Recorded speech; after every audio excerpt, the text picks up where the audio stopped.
जम्मू कश्मीर के recruitment process को क्योंकि हाई कोर्ट में चैलेंज किया गया था, जब उसे हाई कोर्ट में चैलेंज किया गया, पहली डेवलपमेंट जो सेकेंड हेयरिंग के बाद हुई वो ये कि एडवोकेट जनरल ने ये माना कि जम्मू कश्मीर बैंक जो है वो आर्टिकल 12 के तहत स्टेट कंसिडर होता है, जिससे हुआ ये कि रिट पिटिशन की जो है जुरिस्डिक्शन बन गई। लेकिन उन्होंने ये भी आर्ग्यू किया था कि जम्मू कश्मीर बैंक कैट के जो आर्टिकल है, आर्टिकल 14 के तहत कैट की जुरिस्डिक्शन जम्मू कश्मीर बैंक के मामले में बनती है, हाई कोर्ट की जुरिस्डिक्शन नहीं बनती। इस मामले में प्रीमा फेसी तो जस्टिस अली मोहम्मद मागरे ने कहा था कि लगता नहीं है कि आर्टिकल 14 के बेसिस पर अगर आप आर्ग्यू कर रहे हैं तो वो ठीक बैठेगा, लेकिन उस मामले में ऑर्डर्स रिजर्व किए गए थे, यानी कि क्या जम्मू कश्मीर बैंक का ये मसला हाई कोर्ट सुनेगा या कैट सुनेगा। इस मामले में जो हाई कोर्ट का ऑर्डर था उसे रिजर्व किया गया था। आज वो ऑर्डर आ चुका है और ऑर्डर में जस्टिस अली मोहम्मद मागरे ने ये रूल किया है कि कैट की जुरिस्डिक्शन इस मामले में नहीं बनती सेक्शन 14 के तहत।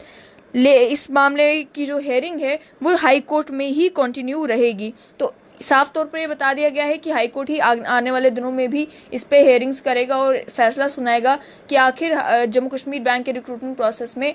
बेनिफिट मिलेगा किसको, उन बच्चों को जिन्होंने ये पिटिशन दायर की है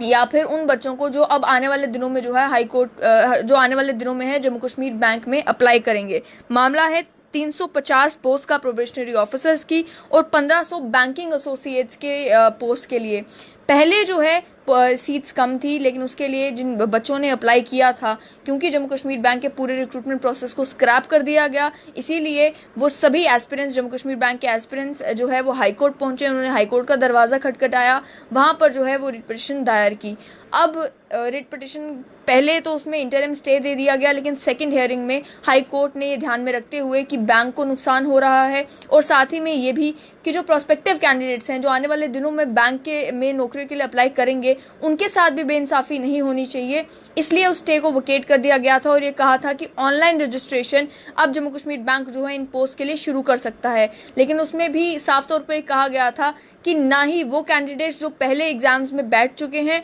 और ना ही वो कैंडिडेट जो आने वाले दिनों में रिक्रूटमेंट प्रोसेस में हिस्सा बनेंगे, दोनों का अधिकार नहीं है कि उन्हें ही अपॉइंट किया जाए इन पोस्ट के लिए। इसलिए ये मामला जो है ये डिसाइड तब होगा जब हाईकोर्ट की जजमेंट आएगी।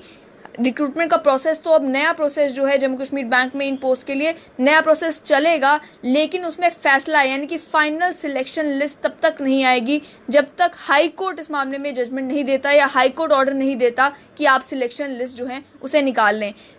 तब भी प्रॉब्लम ये थी कि अभी भी ये डिसाइडेड नहीं था कि मामला क्या हाई कोर्ट में ही सुना जाएगा या कैट बेंच जो है वो जम्मू कश्मीर में बन जाने के बाद और साथ ही में सेंट्रल एडमिनिस्ट्रेटिव ट्रिब्यूनल की जुरिस्डिक्शन आ जाने के बाद क्या जम्मू कश्मीर बैंक का ये मामला, क्योंकि सर्विस मैटर है, क्या ये कैट के पास चला जाएगा। तो उस पर आज फैसला आ चुका है और जस्टिस अली मोहम्मद मागरे ने कहा है कि इस मामले की सुनवाई जो है वो हाई कोर्ट में ही कंटिन्यू की जाएगी।